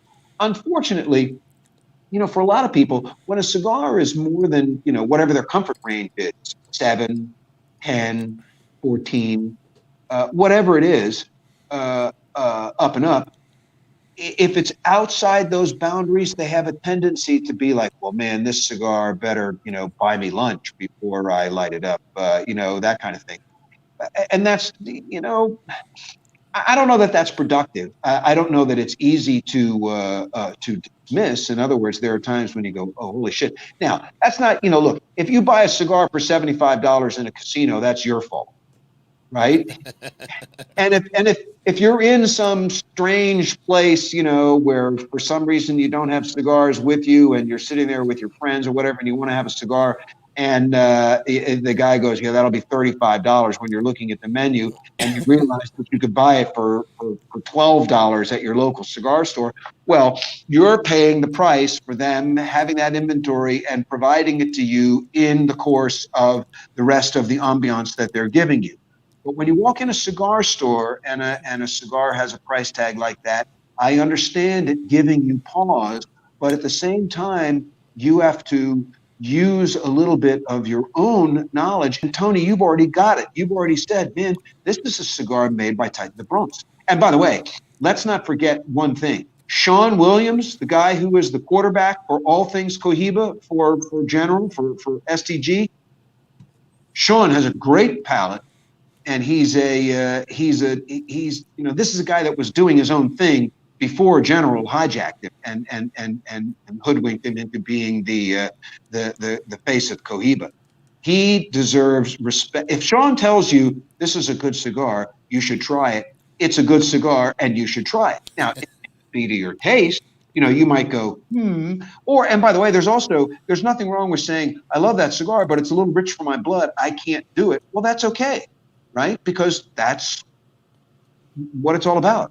But the thing that you need to recognize is that there's a good chance that it is unique, distinct, and built to a standard. You know, in other words, there's only so many of them. There's only so much of this tobacco that would work to do that, right? In other words, the greatest tobacco in the world comes about because you have these brilliant, abundant yields, whether it's in the Dominican Republic or Nicaragua or Honduras or Ecuador, anywhere, and you skim off the top to get the very, very best tobacco, and you isolate that and treat it like the favorite child that it is, and then produce a remarkable blend.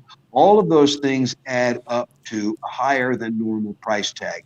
And if what you're after is an elevated experience as opposed to, hey, I'm going down to the shop to hang out with my buddies and, you know, we're gonna smoke cigars and shoot the shit, and then maybe I'm gonna go someplace and fire my guns at the range, and then I'm gonna go home and you know, grill a steak on my backyard, and after that, you know, I'm gonna beat my chest and drink 18 beers or whatever. You know, in other words, those you know, the cigar that you choose for that moment that's just passing time is entirely different than the cigar that you sit down and say, I'm gonna reward myself. That's a good point. That's a good point. And Tony gets the idea about the Titan difference. That's why he has one that he wants to smoke. Nice. And he should follow more or less what we're talking about, which is, you know, don't smoke it while you're riding around the golf course on your cart. Right? You know, don't handicap the cigar. You know, get the best out of it by giving yourself a little quiet time with it and appreciate what it has to offer. That's my take. Yeah. I mean, this particular cigar has, when I got to about there, yeah, it really started to make a change. Yep. A little more concentration of the flavors.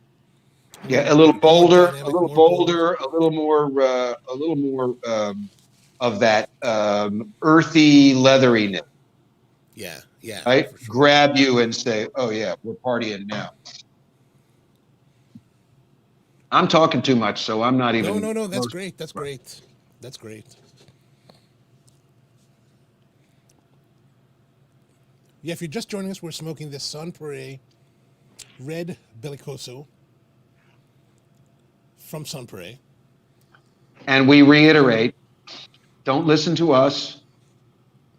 Run, do not walk to Rahul at the Tobacco Leaf and grab one for yourself and convince us. And by the way, if you find out that this is totally wrong and that you don't like the cigar, complain to Rahul, not to Jay and Jimmy. Yeah, tell Rahul. But we don't want that. I'm serious. I think that this is going to be one of those little hidden treasures that you have to know about. You kind of have to be an insider to understand what it is and why it is, and then give yourself the reward of smoking one of these. And when you do, you're going to be like, whoa, they weren't lying. This is different, and it is complex, and it is satisfying. Yeah, I mean, this is really a different experience with cigars. Mm-hmm. Very much so. Now, is Rahul Rahul's the only one in this area? How widely are they distributed across the country? Well, I mean, they're in shops across the country, but obviously very select shops. I'm not a rep for them. Right, I don't have any. I don't have any inside information. But when you find them, so. For instance, as far as this goes, I would say the closest shop to having these would either be that you have to drive down into Richmond, or up into PA, closer to Pittsburgh. And there you'll find dedicated acolytes of the brand who will wrap, you know, really at length about what they love about it and why they have it and who they've turned on to it. Because once you're a believer in this cigar, you really, you know, you get on the bandwagon and you want to share it with people. And it's so it's fun to find that. But in terms of thinking that you can walk in any cigar store, you know, like, oh, it's not convenient for me to get to the Leaf, I'll just go to X. No, that's not going to happen. You're not gonna find it. And part of that is because Aaron and Johnny essentially interview retailers about whether or not they're appropriate to be uh, retailers of Sans Pareil because they don't want to put Sans Pareil. First of all, there's not enough inventory. Most of the time, the like let's say the 5 or 6 most popular sizes are either on back order or in extraordinarily short supply. So Okay. they're not interested in having, 800 retailers that all have 2 or 3 boxes, and so many of their best customers and most loyal fans are out. They would much rather be in a tightly edited, tightly curated collection of retailers who protect the inventory. Because the last thing you want is for somebody to buy this and not do anything about it, and it languishes in the store, and then the guys go, "Wow, that didn't work," and they put it on sale for half price. That doesn't help the brand, and it doesn't help anybody except maybe the bargain hunters that are looking for rejects in a store. Yeah, yeah, that's true. That's true. Well, we have some of our viewers like Inting and Rusty normally are up in New Jersey, Northern Jersey. Maybe John, if you're still on with us, maybe drop in where they can, if there's any place up in Northern Jersey they can get it.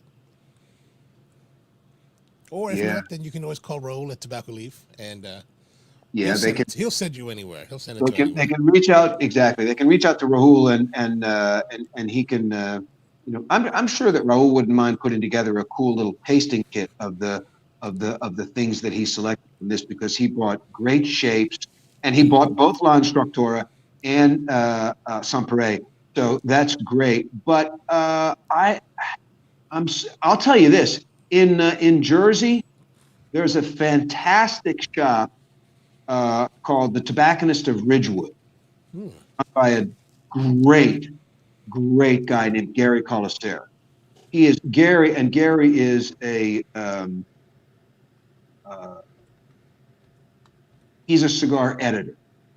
Every single thing that is in his shop, including his pipe tobaccos, which he really does blend himself, everything is thought out, and it's there for a reason, and he believes in it, and he's a full-on ambassador for all of the things that he does. He is a great tobacconist, and I know that he's a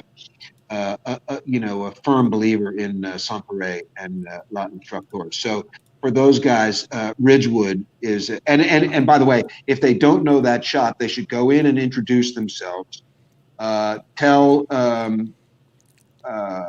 Tell Gary that you were listening to me run my mouth and decided to go. It's a hand-built store. Literally, he and his dad built that place. It is phenomenal, and the collection of guys that are in there Wow. are just like every great tobacco shop. There's a peanut gallery, and it's phenomenal. It's a beautiful place. He has fantastic inventory, and Gary himself is one of the kindest, warmest. He's just a terrific, terrific guy. Wow. Yeah, I'm looking at the photos now. They're wow. It's really really nice. I'm telling you, I'm not exaggerating when I say that store is hand built. Wow. It's what Shell and Gary and his dad built it themselves. And you should see his humidor. I don't think you're looking at pictures of the walk-in. It's phenomenal. I mean, but just good lord, look at these lounge pictures. Yeah, That's just I'm, ridiculous. I'm telling you, it's to my way of thinking. I mean, we've had this discussion before. It's a destination cigar shop. The old Yeah. idea about Yes. the Michelin stars, it's worth it if you find it in your travels. You should stop if you run across it or make a point to get there. That's where you go. Hmm. I mean, yeah. Look at this thing. One of 6 There's Davidoff John rolling lounges. in. Yeah. When something like this with like Davidoff Lounge, like is this something where Davidoff will actually help finance the build out?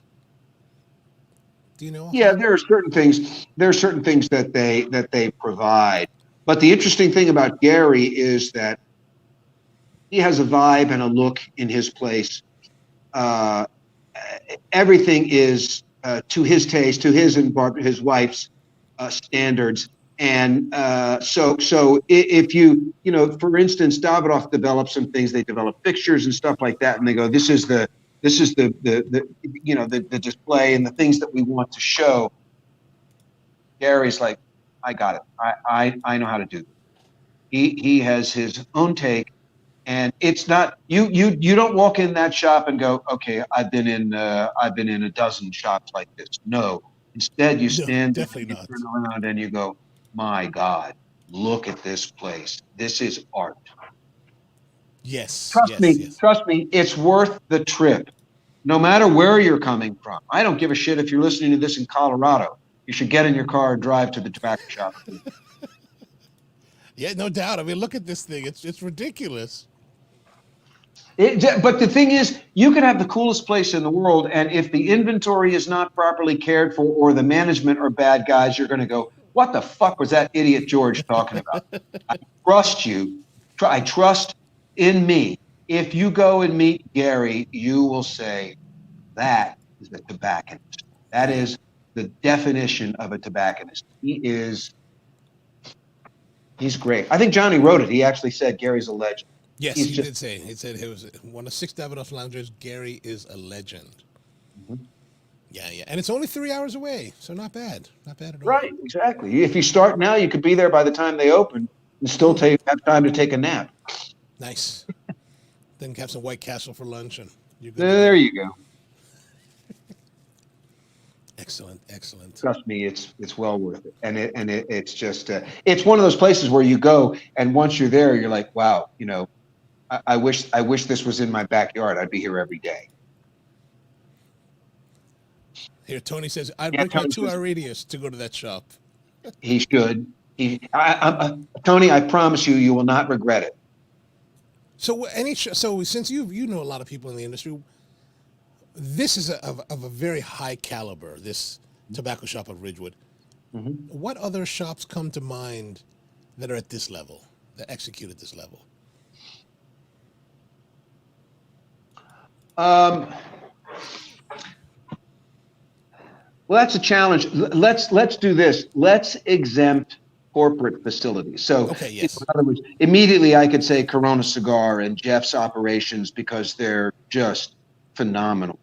Mm-hmm. And by the way, the Casas de Monte Cristo that are sprinkled around the country are all brilliant lounges. Oh They're yes, yes. really, really well done. I've been to the one in Countrywide, Illinois. That's a beautiful shop. It's beautiful.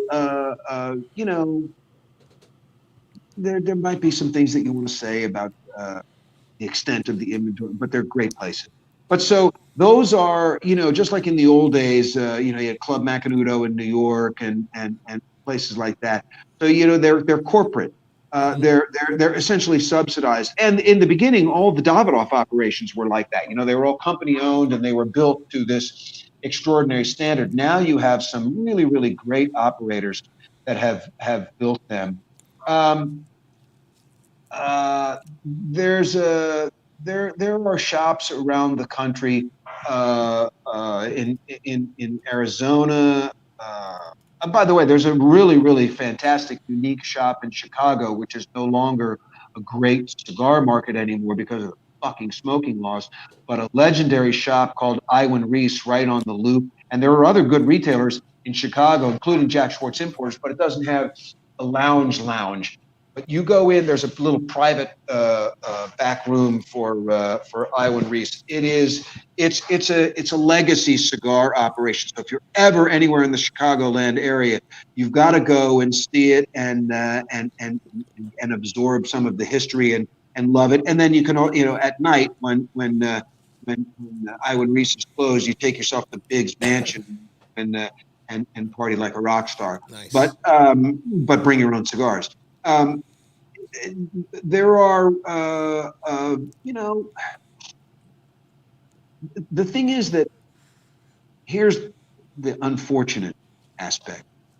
All of what used to be the legendary retailers, the people who really made the premium cigar business starting in the late 70s into the 80s and then into the 90s through the cigar boom, a lot of them are disadvantaged by where they are and how their shops have been. They don't have the space to build purpose-built lounges, and they don't have liquor licenses.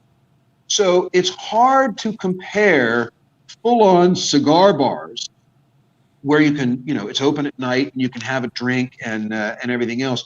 That, those guys have the revenue stream to build these palaces that are breathtaking. You sit there and go, oh my God, this is fantastic, you know? But that's not the same thing as a cigar store that is a Right. hand-built place like the tobacco shop.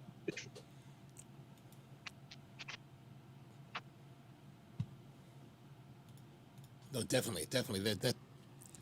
This this Ridgewood place is crazy looking. Mm. And I've been to Iwan Reese. That's a really nice place. A very, very. Oh, it's a great, They're the great shop. oldest, right? Yeah, it's well, but they're certainly the oldest in the Chicagoland. But you know, we've lost even the pandemic chopped down, but a lot of the several of the shops that used to be among the top 5 oldest in the country have Yes. closed. Really? Yeah, well, you know, markets change and the world changes, and again, part of it is that they were built to exist for a different model in a different era, and they're by virtue of where they are and what they can't operate lounges. And in this day and age, at the very least, forget having a liquor license. If you don't have a place for your customers to come down and form sort of a community and relax and enjoy themselves, you're at a huge disadvantage. You know, in other words, that your first of all, your time is diminished. You know, if the customer has to come in, walk around, look, pick his cigars, and pay for them at the register, and then go somewhere to smoke them, you know that you don't foster community the same way. It's not like it used to be. Right, right. Yeah, I remember the old cigar shops had small places, areas to sit. Yeah, they'd have Because little pocket lounges, 3, maybe 4 chairs, and you'd see the regulars in them. And if a regular walked in and there was some stranger sitting in his chair, he's like, "What the fuck are you doing in my seat?" Right? yeah, yeah, yeah. Tony and I used to go to a place like that. So John says, cigar sellers and cutters in Atlanta, Humidor, Westmont, and Chicago. Oh, and Cedar Room in Scottsdale is fantastic. yes. Empire Cigar in Miami, which is also a steakhouse. That's an incredible place. Wow. Nashville, Franklin Cigar. Yep. But so again, these are places where you have discerning ownership, quality management. You know, these are they're really curating an experience for their customers, and it's, you know, you have to respect that. And the thing is, there's a number of these people that have stepped up in the last, you know, 10, 12 years post 90s cigar boom and created an environment for the modern age, and they're Beautiful, beautiful. I'm coming up to the end. Look at this thing. I'm way ahead of you there.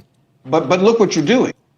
It's that's the mark of a great cigar. Remember, I said this to you before. If it's stuck to your fingers, you know, it's like, okay, that's the end of that. And you go to put it down in the ashtray and you go, let me just eat one more puff out of it. That's Yeah, it. you know, actually, about here on the cigar, I was already thinking in my mind. It's like I kind of wish I had longer. Like I wish I was at your point position still. Yeah, more Because cigar to go. I would like to continue on longer. Stretch Like it you out. said. Exactly. Which is why you need a 15-inch Lancero. Yes. Then that's actually a production line for them, right?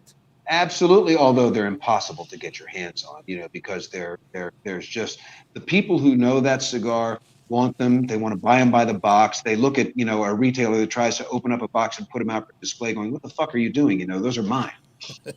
It's just, you know, it's they're once people fall in love with that cigar, they're very possessive.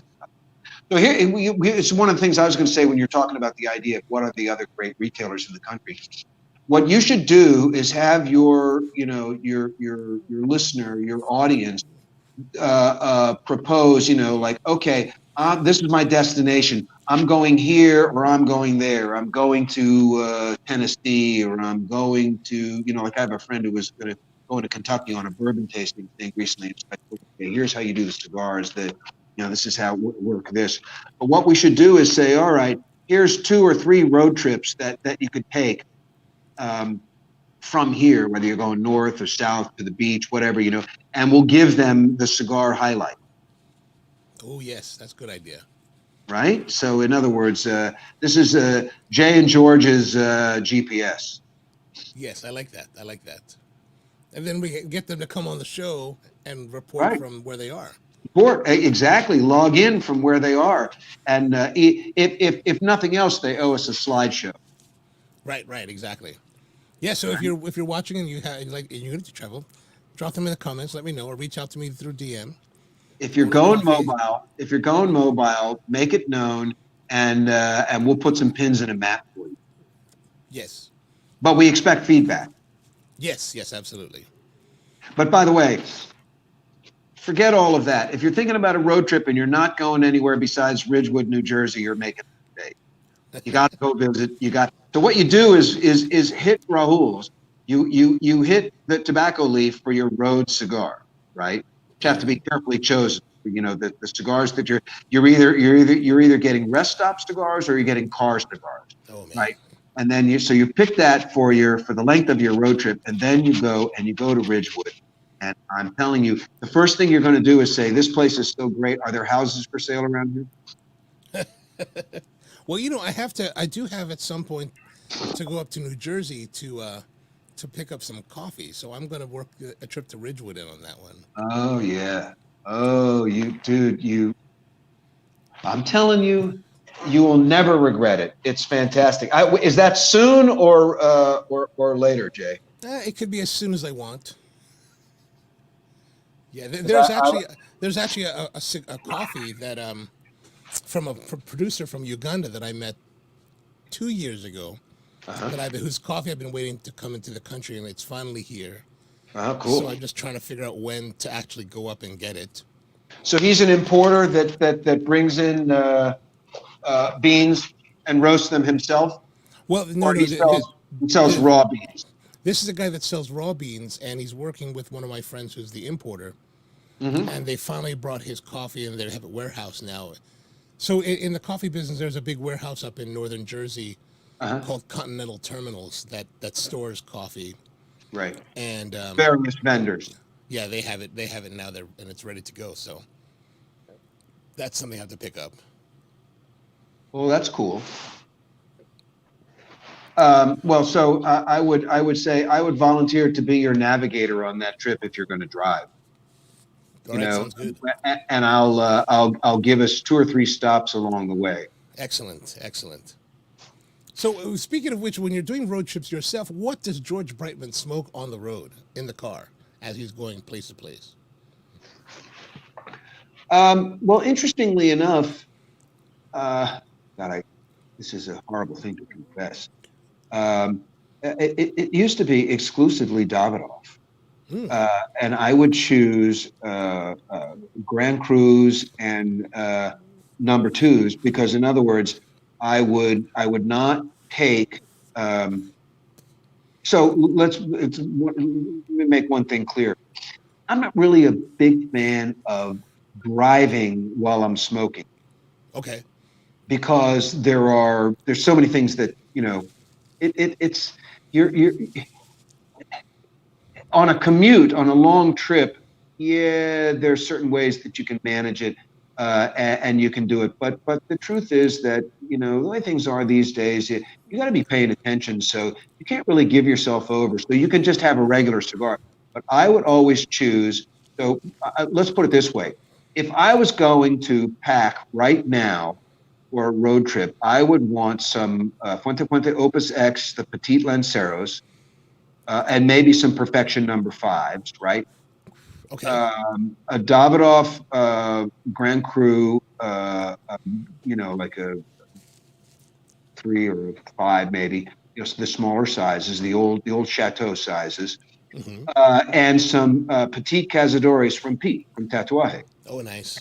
Though wherever I stopped for however long it would be, whether it was to grab a bite, stop at Royal Farms and get myself some chicken, or stop at a barbecue place, or even just to get some gas or use the can, I would have a smaller cigar that I could smoke. Like in the old days, whenever I would go to someplace in Delaware, I would have a place like Havre de Gras where I could stop and chill out for a little while and have a little cigar.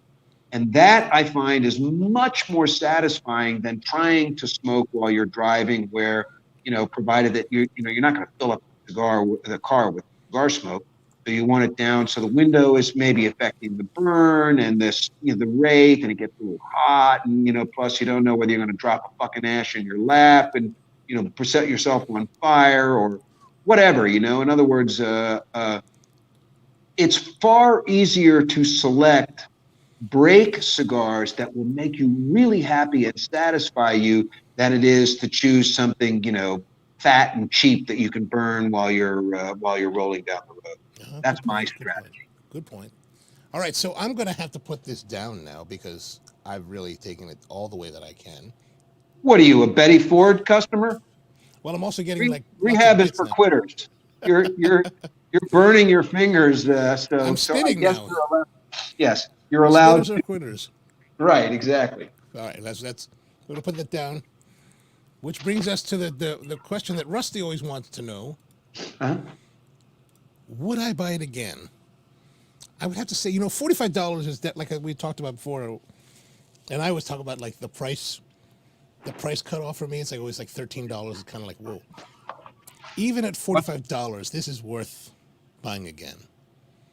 Definitely, definitely. And I It's have worth if you enjoy this cigar the way it's intended, that you sit with it and let the cigar express itself, and you take the time to appreciate all of the components that are there, then it's the kind of thing that you definitely want to do again.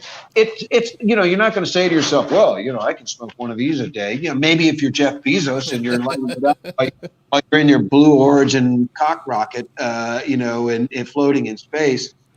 But no, it's not. This is not an everyday experience. It's much more no, elevated than that. much more And elevated. if you have the time and the wherewithal to appreciate that, I promise you, it is rewarding on so many levels. So, Agreed. yeah, but the thing is, the problem with would I buy it again is for so many people that what they're actually thinking of is what's my credit card bill going to look like and what could I have gotten for that instead. And there's no question that you could have had multiples of some other cigars for that, but would they deliver the same experience? And so the part of the valuation of would I buy it again is how often do I want to have this completely distinct and unique experience? Yes, that's a good point. That's a very good point. It's the reason why some people stay single. Variety is the spice of life. Variety is the spice of life. And so So, Tony's like, if we go to Monday, he'll be happy to join us. So that's good. we'll see. So there you go. I don't know. I smell road trip. I think so. I I think smell so. road trip. And I think what we do is begin with the other J, visiting the other J, Baltimore J. We go to Salsa Grill and grab ourselves crab cakes for the road. I like that. I like that. The best crab cakes in Baltimore, the best crab cakes in Maryland, really. And we take off and we get ourselves. So we'll plot a route and have a few stops where we can have a cigar break. And I promise you, it is phenomenal. And what we do is we go and take care of business at the coffee terminal. Do you have to do a cupping while you're there? No, it's just a pickup. You just got to go to the warehouse and battle And so all the tractor trailers and get out. we give ourselves a reward of an evening with Gary at the tobacco shop. I like that. I like that. We'll have to call ahead of him and tell him. Oh yeah, no question. Yeah, because I noticed it seems that they close at 5. Yeah. So yeah. Maybe a special session with him. We would be exactly. We would probably plan something. Hell, as far as it goes, we could probably do. You and I can load up some beans and a few other sticks, and we tell Gary that we're going to have a little tasting party, and if he wants to invite a few friends, or if it's just him, and we come and hang out, we could do some. We could really have some fun. Gary really, this is a guy that appreciates a good cup of coffee. Oh, that'd be great. Plus some of our viewers, Inting and Rusty are up in New Jersey, so I'm sure they'd come and join us. Yeah, they could meet it. Yeah, that'd be great. That'd be great. So, I don't. And John says you can get around. Yeah. Nice, nice, excellent, excellent. All right, so we're coming up on 2 hours, so I guess we should sign off I because that's our normal I time. got to sign off because I'm losing brain power faster than I'm losing battery power. Yeah, plus Uh, you got a whole nother cigar to enjoy there still. well, yeah, and That's beautiful. exactly. I have the second half of my experience, but I also have another call that I have to make to the West Coast to bring them up to date on all the stuff that I did with Europe this morning at 8:30. Oh, fantastic. So I'm in good. Yeah, I'm going to be I'm going to do a little Danny Marshall convo, and you remember, you and I still have to have the humidor story conversation at about 8.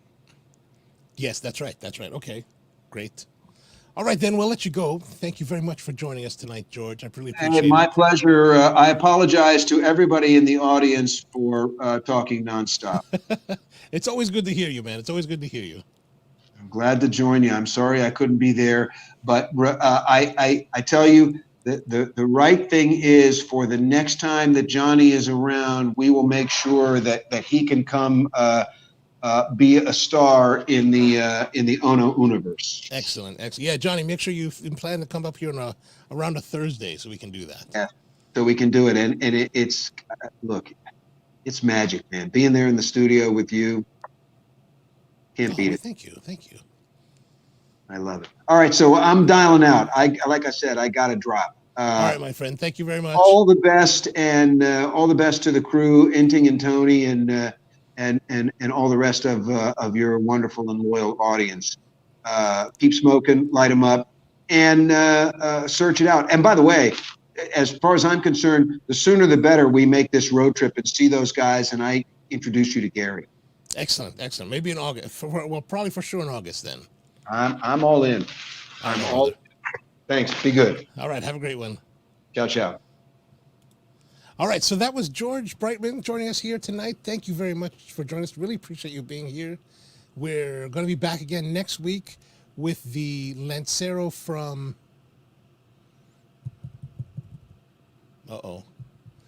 Trinidad. The Trinidad Lancero. So thank you guys for joining us. John, thanks for tuning in from Miami. Appreciate you joining us here. And everyone else, Inting, Tony, and all the guys, really appreciate you spending the time with us. And we'll see you next week, Thursday at 8 p.m. for episode number 53, I guess. All right, so thank you very much. Have a great evening and have a great week. And see you next time.